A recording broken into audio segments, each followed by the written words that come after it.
예, 경기 남양주을 김한정 위원입니다. 우리 후보자님, 네. 평생을 법관으로서 지내오셨는데 선관위원으로서 이 중책을 맡게 된 배경과 포부를 한번 밝혀주십시오.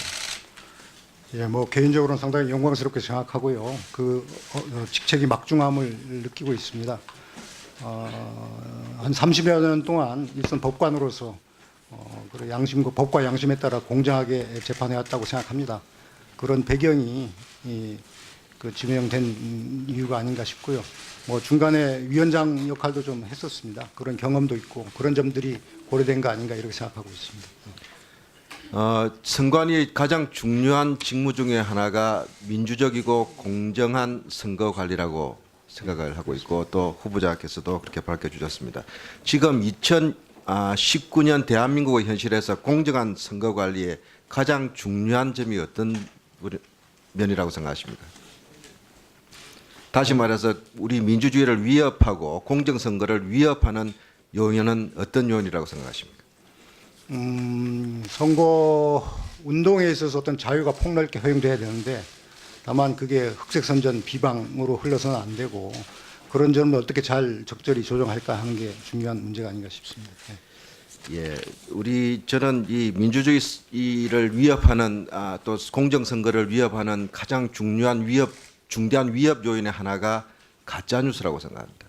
온라인 미디어 환경을 악용해서 국민들의 후보자에 대한 정보, 그다음에 정치적 판단을 흐리게 하는 악의적이고 조작되고 가공된 정보들이 광범위하게 유포되고 있고 조직적으로 유포되고 있고 또 처벌도 제대로 받고 있지 않습니다. 제가 한 실례를 들어드리겠습니다. 지난해 실시된 제7회 지방선거에서 특정 후보자 낙선을 목적으로 허위 비방을 담은 가짜뉴스가 적발된 건수가 4년 전에 비해서 80%가량 증가했습니다. 적발 안 된 걸 치면은 더 할 겁니다. 약 한 2,500여 건이 적발이 6대 선거에서 적발이 되는데 작년 7회 선거에서는 거의 2배 4,649건 이렇게 적발이 됐습니다. 그런데 이렇게 가짜 뉴스가 급증도 문제지만 적발된 4,600건 중에 고작 2%만 고발 등 조치를 됐습니다.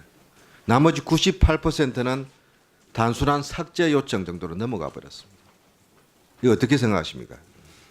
예, 그런 가짜 뉴스는 어떤 국민이 여론을 왜곡하는 측면이 있어서 엄정하게 대처할 필요가 있다고 생각합니다. 다만 언론 자유와의 어떤 상충되는 점이 있을 수 있어서 그 점을 어떻게 잘 조정할까 하는 점이 문제라고 생각합니다. 예, 후보자께서 언론 자유라고 이야기했는데요. 심각한 온라인 가짜뉴스 실태에 대해서는 이미 국민적 우려를 자아내고 있습니다. 오래됐습니다. 대표적인 거 하나 보여드리겠습니다.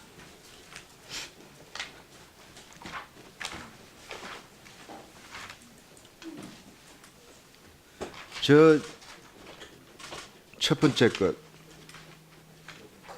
저게 잘 보이시는지 모르겠습니다. 5.18 광주 민주화 운동이 북한의 개입, 북한 군인들이 선동했고, 그래서 이 광주 민주화 운동으로 가장됐다. 이런 주장들을 일부에서 하고 있고, 야당에서도 일부에서 동조하고 있고, 또 광범위하게 유포되고 있습니다. 어떻게 생각하십니까? 이런 부분들이 방치되고 있을 때 선거에서 또 어떤 형태로 또 가공돼서 국민들의 판단을 흐리게 될지 모르겠다 우려가 나오고 있는데 이런 가짜 뉴스 또 있습니다. 전 세계 선진국에서는 다 비례대표가 없다. 그럼 비례대표 하는 나라는 선진국도 아니고 민주주의 국가도 아닌 것처럼 이렇게 호도하는 이런 이야기들이 지금 이건 직접 선거 특정 후보하고는 관계가 없지만 국민들의 민주의식들을 혼란시키고 또 우리 사회의 기본적인 합의를 흔드는 그런 반민주적인 선동일 수도 있습니다. 야당의 비례 의원들, 우수한 의원들이 많습니다. 많은 활약을 하고 있고 우리 국회에서 민의를 대변하는데 또 큰 성과를 내고 있습니다. 그런데도 불구하고 비례대표제가 후진적 제도인 것처럼 호도하고 있는 뉴스. 또 마지막 거 한번 봅시다. 뭐 대통령 비방은 일상이고요. 숨겨진 비밀, 뭐 전혀 사실이 아닌 내용들이 공공연하게 돌아다니고 있습니다. 인격 모독 차원을 떠나서 이 대단한 민주주의의 위협 수준까지 지금 치닫고 있습니다. 카톡 등 온라인 매체를 통해서 조직적으로 유포되고 있는데 선거 국면에서 선관위는 이런 부분에서 어떻게 대처할 것인가? 예, 그 의원님 말씀하신 대로 가짜 뉴스가 어떤 국민 여론을 왜곡하는 심각한 문제점이 있다는 것은 저희 공감합니다. 선관위원회에서도 수시로 이걸 모니터링하고 유관기관과 협조해서 철저하게 단속해야 된다고 생각합니다. 후보자님 좀 미안한 말씀인데요. 항상 정부나 또 우리 공적 기관에서 철저히 대비하겠다. 근데 실질적으로 아까 제가 이 통계를 보여드렸지 않습니까? 작년 지방선거에서 4,600건이 적발이 돼서 고발, 수사 의뢰, 경고 이런 데를 했는데 조치가 제대로 된 것은 2%밖에 안 됩니다. 그 2%도 고발 조치에 불과합니다. 이건 심각성에 대한 선관위 차원에서의 판단이 좀 너무 약한 거 아니냐 이렇게 생각하는데 선관위님께서 제가 아직 그 후보자 신분이라서 위원이 된다면 한번 살펴보고 그 미진한 점이 있다면 고치도록 하겠습니다. 잘 알겠습니다.